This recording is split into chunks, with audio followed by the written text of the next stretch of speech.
Bienvenue dans Point de Connexion, le podcast qui t'accompagne dans ta vie d'adulte. Comme une pause café avec ta sœur, ton amie, ta tantine préférée, on se retrouve pour faire le point sur la vie d'adulte, les questionnements, les doutes, les réflexions. Tout ça avec une petite touche d'humour et de sarcasme et toujours beaucoup de bienveillance. Belle écoute.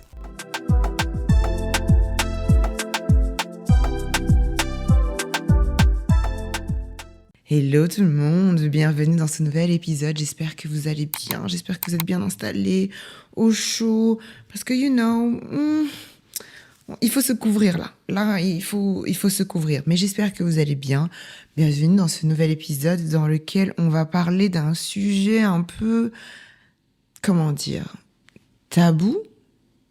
Ouais, on peut dire tabou quand tu penses que c'est tabou, mais quand t'es dedans, il faut en parler. On va parler du chômage. Parce que oui, normalement, vous le savez déjà, j'en ai parlé dans la fin de la saison...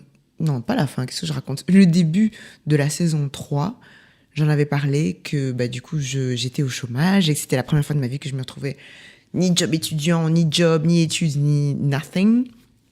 Et en fait, c'était un petit choc dans ma vie. Et je pense que c'est important d'en parler parce que dans la vie d'adulte, ce sont des choses qui nous arrivent et on se rend pas toujours compte que, en fait, on a plein de sentiments qui arrivent. Moi, je me rappelle, j'étais vraiment dans un état de ah ok cool, ça va, je vais un peu voilà. Et puis après, tu te dis bon voilà, ça fait 1 mois, c'est bon, je vais chercher du travail. Et en fait, c'était plus compliqué que ce que je pensais. Mais soit, revenons en arrière pour que je vous explique un petit peu le contexte parce que je vous balance ça comme ça. Peut-être qu'il y a des gens qui viennent de débarquer à la saison 4 et qui se disent wow. Comment ça, qu'est-ce qui s'est passé avant ? Mais pour refaire le contexte, donc je travaillais dans une entreprise en RH et je suis restée là je suis restée là 2 ans. Et en fait, c'était un contrat déterminé, mais de longue durée. Et il faut savoir, petit cours théorique, il faut savoir que, en tout cas en Belgique, la législation dit bien que on ne peut pas avoir plus de 4 CDD successifs ou alors des CDD qui ne peuvent pas dépasser 2 ans. Et là, j'étais à 2 ans.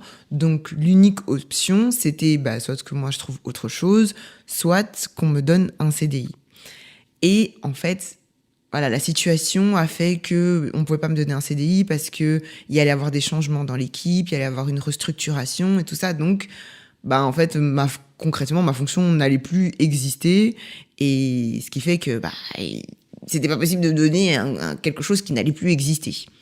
Donc voilà, ça s'est fini comme ça s'est bien fini, ça s'est bien fini. Et donc moi je me disais je vais prendre 1 mois pour rebondir un peu parce que j'avais déjà commencé à chercher du travail avant de savoir ou pas si si ça allait se transformer en CDI. Et en fait,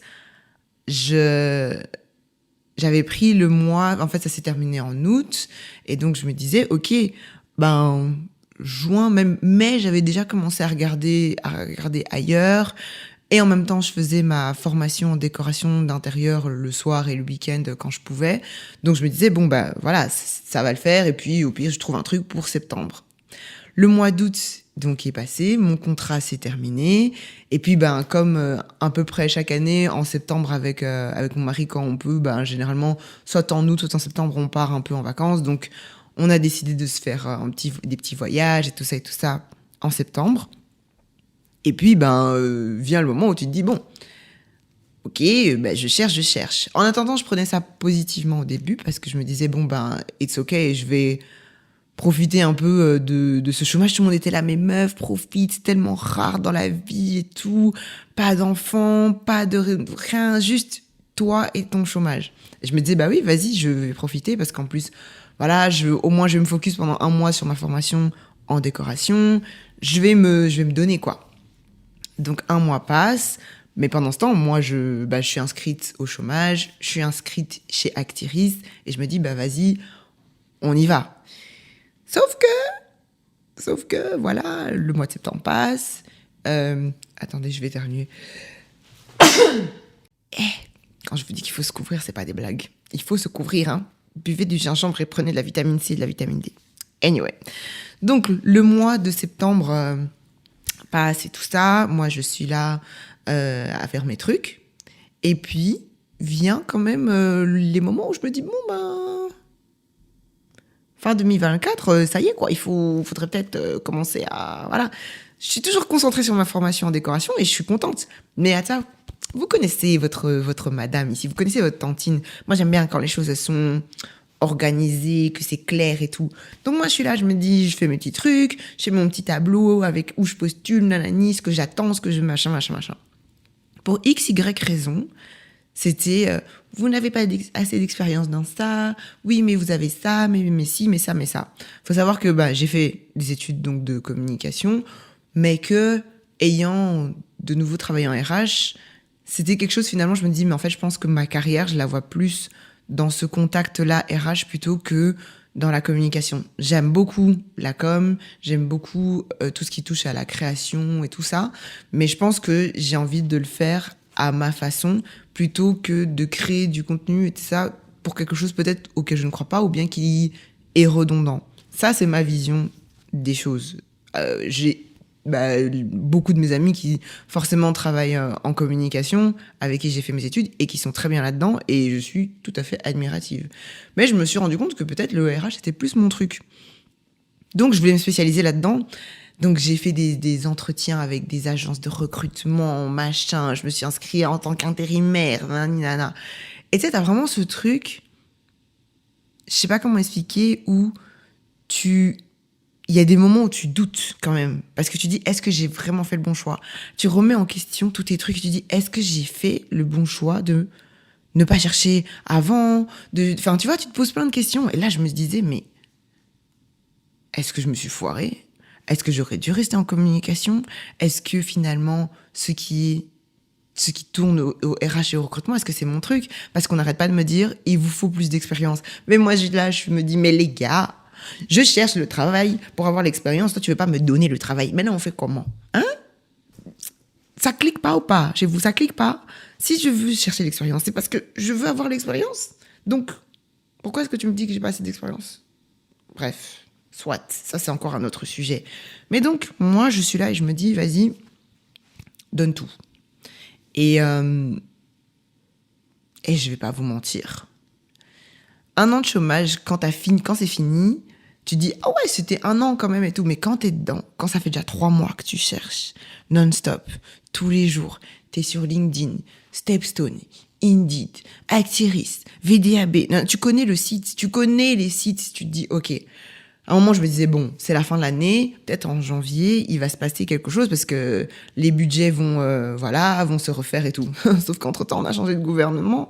Donc, il y avait beaucoup de choses, il y avait beaucoup d'entreprises qui n'avaient plus de budget.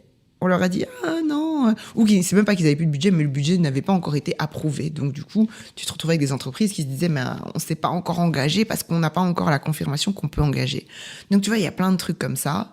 Moi, en attendant, je suis là, je fais des tests de personnalité pour savoir si je suis assez commerciale ou pas. Et je me rappelle très bien, il y a eu une entreprise pour laquelle j'ai fait un test. Et franchement, j'avais beaucoup d'espoir.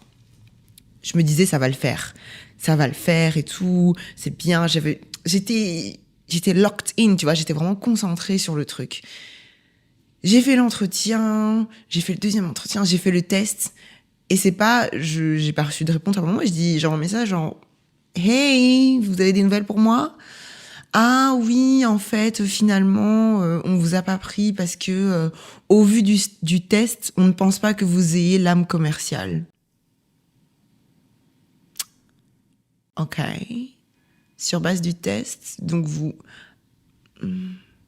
Oui, mais on aime beaucoup votre personnalité, on aime beaucoup votre énergie et tout ça, mais je sais pas si vous êtes assez... Donc vous pensez... Quoi? Je comprends pas.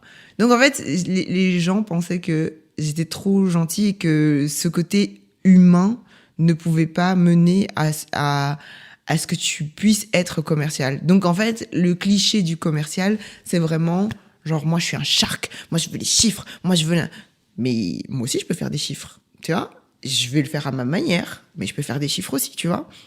Et c'est ça qui m'a un peu... Enfin, à un moment, ça m'a cassé parce que je me disais, ok, bah peut-être que que t'as pas fait le bon choix, peut-être que t'es pas faite pour ça, peut-être que c'est pas ton truc, quoi. Peut-être retourner en communication. Mais à chaque fois, je me disais, mais est-ce que c'est vraiment ce que j'ai envie de faire? Non, je ne veux pas. Je veux pas. Moi, j'ai envie de ce contact, ce machin, se trouver le bon poste et le bon machin. Et donc, j'ai persévéré. Franchement, j'ai persévéré. Et je me suis dit, vas-y, lâche rien, quoi. Jusqu'à ce que, par hasard, franchement, non, c'est même pas par hasard, je dis n'importe quoi. C'est après avoir refait mon CV, après avoir être passé chez Actiris, après avoir fait d'innombrables trucs, après avoir pensé que j'avais besoin d'une énième formation, parce que c'est ça aussi, tu as tellement de temps enfin, tu passes tellement de temps à chercher du travail qu'à un moment, tu te remets en question, tu te dis, peut-être que je dois refaire une énième formation. À un moment, mon mari m'a dit, girl, qu'est-ce que tu racontes? T'as ton CESS, donc ton bac pour les Français. T'as un bachelier, t'as un master, tu viens des diplômés en décoration. T'as un certificat Google machin. Qu'est-ce qu'il te faut encore comme certificat pour prouver que tu peux faire les choses? Et en fait, c'est vrai qu'à un moment, je me suis dit, ouais, j'abuse. J'étais prête à me dire, ouais, peut-être que je dois faire des cours de néerlandais, peut-être que mon niveau est pas assez ouf. Et ik spreek Nederlands, hein. Misschien niet perfect, mais je parle néerlandais quand même. Donc voilà. Et je me disais, mais ça, c'est un truc de confiance. Il faut persévérer. Il y a des fois, je vais pas vous mentir, il y a des fois, j'ai pleuré. J'ai pleuré pour des jobs que je voulais même pas au final. C'est juste le fait d'avoir reçu le refus, que j'ai pleuré. Je me disais, ah, pénaise, on m'a refusé et tout et tout. Et je pense que c'est parce que ça avait touché mon ego, parce que quand t'as fait 50 candidatures, à la 51e, tu te dis, mais c'est quoi là? Qu'est-ce que je dois faire en fait? Parce que vraiment, 1 an de chômage, il y a des moments où tu doutes de toi. Il y a des moments où tu te dis, bon, bah voilà, j'ai créé des choses, j'ai fait des choses. Mais il y a des moments où tu doutes de toi. Tu te dis, qu'est-ce que j'ai fait qui ne fonctionne pas? Et en fait, c'est juste avec le recul que ça ne matche pas. Juste, peut-être qu'au final, le refus t'a peut-être sauvé. Peut-être que tu allais te retrouver dans une entreprise éclatée et que tu allais te retrouver misérable parce que c'était pas fait pour toi, parce que au final, vos valeurs ne matchaient pas, quoi. Donc, bref, un beau jour comme ça, je reçois un mail d'Actiris pour me dire, oui, voilà, telle entreprise recherche une consultante et tout. Moi, je me dis, bon, on va voir, tu vois, on est en août, voilà. Et je sais pas pourquoi, j'avais commencé le mois d'août en me disant, faut que je fasse des trucs, faut que je fasse mes trucs, parce que je me dis, peut-être que d'ici septembre, j'aurais trouvé quelque chose. Et je me disais, j'étais vraiment convaincue. À un bout d'un moment, je me suis mis dans un mindset, septembre, je trouve quelque chose. Et je me rappelle, j'en ai parlé avec mon mari, il me disait, août là, il faut qu'on profite. Il faut que je profite de ce chômage, parce que je sens qu'en septembre, il va peut-être y avoir des changements. Et franchement, c'est ce qui s'est passé. Parce qu'un beau jour, j'ai reçu un mail en me disant, on recherche une consultante, donc recruteuse, quoi. Et moi, je me disais, bon, bah vas-y, on va voir, quoi. J'ai postulé le jour même. Je suis sortie après. J'avais mes petites sessions, genre le matin. Ok, matin, je suis concentrée, je postule et tout. J'avais mes petites sessions. Et je disais à mes copines à chaque fois, je disais, ouais, machin, j'ai postulé. Ah ouais, il y a ça, je tenais en courant mes plus proches amis mes copines d'amour qui se sont occupées de moi pendant 1 an et qui m'ont boosté et qui me disaient que ça allait aller et tout ça. Franchement, cœur sur elles se reconnaîtront. J'ai postulé et puis après j'ai été dehors, je me baladais et tout ça en ville. Je vois un appel manqué. Il y a mevrouw Shelley, machin. Enfin bon, je vais pas parler en néerlandais parce que il y a beaucoup de gens qui vont pas comprendre. Mais en gros, oui, madame Shelley, est-ce que voilà, vous êtes disponible pour un entretien? J'étais là, hein? Mais j'ai postulé ce matin, je comprends pas. Je comprends pas. Je me suis dit, bon, bah, pourquoi pas? Let's go, on y va. Je rappelle, oui, je suis disponible et tout. Demain? Ah, comment ça, demain? Ok. Genre demain matin? Ouais, j'étais là, oh shit, j'avais prévu de me laver les cheveux, c'est pas grave. Tu vois, des bêtes trucs comme ça, mais bon, soit.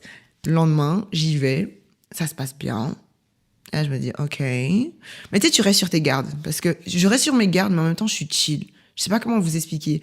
Après 1 an de montagne russe émotionnelle, je m'étais dit, ok, je m'étais vraiment mis dans un état d'esprit où je me disais, calme-toi, collect yourself, genre, résume-toi un petit peu, fais le résumé un peu de ce que tu es, de ce que tu as fait, de ce que tu es, et confiance en toi. Et c'est pour ça que, franchement, je suis allée à cet entretien. Bon, j'avais un peu chaud parce que c'est un entretien, hein, il faut rester sérieuse. Mais en même temps, je me disais, sois toi-même. Respire, sois toi-même, reste toi, quoi. Et c'est comme ça que j'ai eu l'entretien. Elle m'a dit, direct, elle m'a dit, oui, pour moi, c'est bon. Oh, ok. Pour moi, c'est bon. Moi, je pars en vacances à ce moment-là. Donc, faudra voir avec la manager pour voir la deuxième partie, quoi. Moi, j'étais là, ok, d'accord, ok. Moi, ce mois d'août-là, le mois d'août 2025, là, chaque week-end, j'avais un truc. Quand je vous dis chaque week-end, je devais partir à Paris pour le mariage de mon oncle. Puis après, je partais à Londres avec ma maman et ma sœur.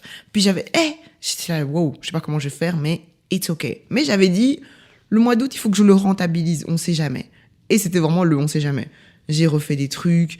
J'ai enfin, pour ceux qui regarderont sur YouTube, j'ai enfin fait l'entrée de notre appartement. Après 3 ans, il était temps d'avoir une entrée décente, voilà. Donc j'ai enfin fait ça, j'ai fait des petits travaux ici, j'ai changé des trucs dans le bureau, dans la petite chambre. Enfin, bref, j'étais vraiment au mois d'août occupée. Et donc, je vais à Londres avec ma maman et ma sœur. Avant même, je crois que c'était la veille ou l'avant-veille de partir. Oui, bonjour Chélie, ici un tel, la manager et tout. Est-ce que vous êtes disponible pour un entretien? Moi, j'étais dans l'organisation de Londres, machin. Je faisais les trucs, je vérifiais que tout le monde avec ses passeports. Vous savez bien, le Big Sister Coded, voilà, l'aîné on veut être sûr que, voilà, moi j'étais là, oui, on va faire cette activité, on va faire ci, bref. Et donc, je dis oui, bien sûr, bien sûr. C'est pas le dimanche avant, je regarde la confirmation du rendez-vous, je me dis mais attends, c'est le lendemain de quand je reviens à Londres. Donc Chélie, toi tu reviens lundi soir, à je sais pas quelle heure, et tu vas faire un entretien le lendemain matin. Bref, la folie. Surtout qu'en plus, quand on est revenu de Londres, il y avait des trucs, on était genre 17e sur la liste d'attente pour atterrir, donc on est resté genre 30 minutes comme ça, à faire des tours dans le ciel. Il était 21h30. Je suis rentrée à 22h30 de chez moi, un truc comme ça. J'avais pas mangé. Vous voyez cet état-là où tu rentres d'un voyage, j'étais KO. Et le lendemain, t'as un entretien. Mais c'est pas grave. Je me suis dit, non, c'est bon, ça va le faire. Tu mets ton meilleur blazer et tout, et on y va. Voilà, l'entretien en deuxième partie s'est très bien passé. Et puis, il fallait attendre. Sauf qu'entre-temps, moi, j'avais continué à postuler à d'autres trucs parce que je me disais, on sait jamais. Entre-temps, il y a une autre entreprise, une agence aussi de recrutement qui m'avait appelé pour me dire, oui, ils cherchent quelqu'un ici, nanana, pas loin de chez vous et tout ça et tout ça. C'était pas loin de chez moi, donc moi, j'étais là, ok, qu'est-ce que je fais? Je vais à l'endroit qui est à 30 minutes de chez moi, mais en même temps, je me dis, je vais évoluer. Ou je vais à l'autre endroit ici qui est à côté de chez moi, c'est proche, c'est machin, c'est facile, c'est cool et tout et tout. Et j'avais l'entretien, je pense, le lendemain de quand je devais avoir la réponse et tout. Enfin bref, c'était un micmac. Au final, j'ai eu la réponse pour me dire oui, ok, pour nous c'est bon. En plus, j'entendais rien au téléphone et tout. On me disait allô, j'étais là. Bref, j'ai eu la réponse en me disant oui, pour nous c'est bon. Sauf que j'avais un entretien le lundi. Et donc j'étais là, Donc j'ai dit oui, est-ce que je peux prendre le temps de répondre, etc., de voir oui, bien sûr, voici l'offre et tout. Et puis tu me dis quand c'est bon pour toi et tout, et on envoie le contrat. Sauf qu'entre-temps, moi j'avais l'entretien. Donc j'ai été faire l'entretien. Enfin, j'ai fait l'entretien, ça s'est super bien passé. Ouais, j'adore la personnalité, machin, tout ça. Et puis j'aurais dit, écoutez, quid, c'est quoi la prochaine étape? Ce sera dans autant de temps et machin et tout ça. Et voilà. Et moi j'étais là... En fait, vous savez quoi? Non. Je pense que quand j'ai reçu l'offre, je savais que j'allais l'accepter. Et je me disais juste, tu sais quoi? Je vais accepter parce qu'en fait, c'est ce que je veux. Et parfois, je me dis, je suis contente de ne pas avoir choisi, entre guillemets, la facilité ouais, là, je travaille juste à côté de chez moi, ça va être simple, ça va être machin. Et j'ai écouté vraiment mon instinct parce que je me disais, depuis tout ce temps, tu t'es fait recaler par des entreprises qui disaient que tu n'avais pas assez d'expérience pour ci, pas assez d'expérience pour ça. et qu'il savait pas si t'allais faire une bonne recruteuse et machin. Et là, les choses se sont passées tellement de manière fluide, sans que je force quoi que ce soit, que je me suis dit, en fait, c'est ça. Tu vois, j'ai écouté mon instinct et je me suis dit, bon, bah, vas-y. Il y a certaines choses que j'attendais plus. Tu sais, parfois, tu es là, tu négocies, tu dis, est-ce que le salaire, ça va aller? Est-ce que la distance? Est-ce que machin? Et puis, tu dis, en fait, regarde ce que tu veux vraiment profondément. Tu veux évoluer, tu veux un endroit où tu te sens bien, tu veux un endroit où tu as des collègues qui sont bien, un bon management, tu veux avoir une certaine forme de liberté aussi dans tes actions. Enfin voilà, il faut définir aussi. Et c'est ce que cette année de chômage m'a permis de faire. C'est vraiment définir ce que je veux clairement, pourquoi, comment. Et franchement, si vous êtes dans cette situation de « Ok, j'ai pas encore trouvé de travail, j'ai pas encore ci, j'ai pas encore ça », mettez-vous au clair d'abord avec vous-même, prenez le temps. Je sais que c'est pas facile, je vous jure, je sais que c'est pas facile. T'as des hauts, t'as des bas, des fois t'as envie de pleurer, des fois t'as envie de te dire je prends le premier job qui vient parce que j'ai vraiment besoin d'un job, parce que en plus le chômage c'est dégressif, donc du coup tu te dis mais comment je vais faire au bout d'un moment? Et en fait il faut que tu te fasses confiance, parce que des fois, même si tu te remets en question et tu dis, ouais, punaise, j'ai fait des études, je vais quand même pas travailler dans un café. Si t'as envie de travailler dans un café, travaille dans un café. Écoute-toi. Et vraiment, je pense que c'était ça le but, entre guillemets, de ces 1 an de chômage, même si au début, je comprenais pas pourquoi je me retrouvais dans cette situation, parce que je me disais, mais j'ai les capacités, j'ai ci, j'ai ça. Et en même temps, ces 1 an de chômage m'ont permis d'avoir plus confiance en moi. J'ai sorti mes vidéos YouTube. J'ai commencé à réfléchir à me lancer sur Twitch. D'ailleurs, j'espère que quand cet épisode sortira, je me serai enfin lancée dans ces lives. Mais voilà, donc il y a plein de choses où, quand tu es vraiment dans des situations de « je sais pas quoi faire », c'est le moment où ton cerveau va devoir trouver des solutions. D'une façon ou d'une autre, tu vas trouver les réponses à tes questions, mais je pense qu'il faut vraiment s'écouter, prendre le temps de se comprendre, de savoir ce qu'on veut, de savoir où on va, et de pas avoir peur de tester des choses aussi. Franchement, tester. Parce que c'est vrai que ça peut arriver une fois dans une vie de se retrouver autant de temps au chômage, et rentabilise-le. Fais des choses que tu as toujours eu peur de faire, c'est le moment de les faire, c'est le moment de les tester, c'est le moment de prendre soin de toi aussi, de ton mental, de ton physique. Il y a tellement de choses qui sont possibles au final. Et là où le chômage de base était quelque chose où je me disais « Ah, c'est cool !» Et puis après, pendant tout un temps, je me disais « Ah, j'ai peur !» Je me suis repris en main en me disant « Je dois pas me laisser guider par la peur. » C'est vraiment ça. Tu as l'instinct de survie et c'est ça qui doit te guider. C'est pas la peur de « Est-ce que je vais échouer? Est-ce que nanani? Est-ce que ça va fonctionner? Est-ce que... » Non, c'est plutôt la peur de rester sur place. La peur, elle te paralyse, et c'est ça, en fait, qui doit absolument te motiver, c'est de ne pas rester paralysé sur place et de ne pas rester dans un truc où tu te dis, bon, ben, j'abandonne. Donc, ça, c'était le conseil du jour. Après 1 an de chômage, je peux vous dire qu'il faut se faire confiance et s'écouter. C'est ça mon résumé de cette année. Et je suis très contente d'avoir trouvé ce job.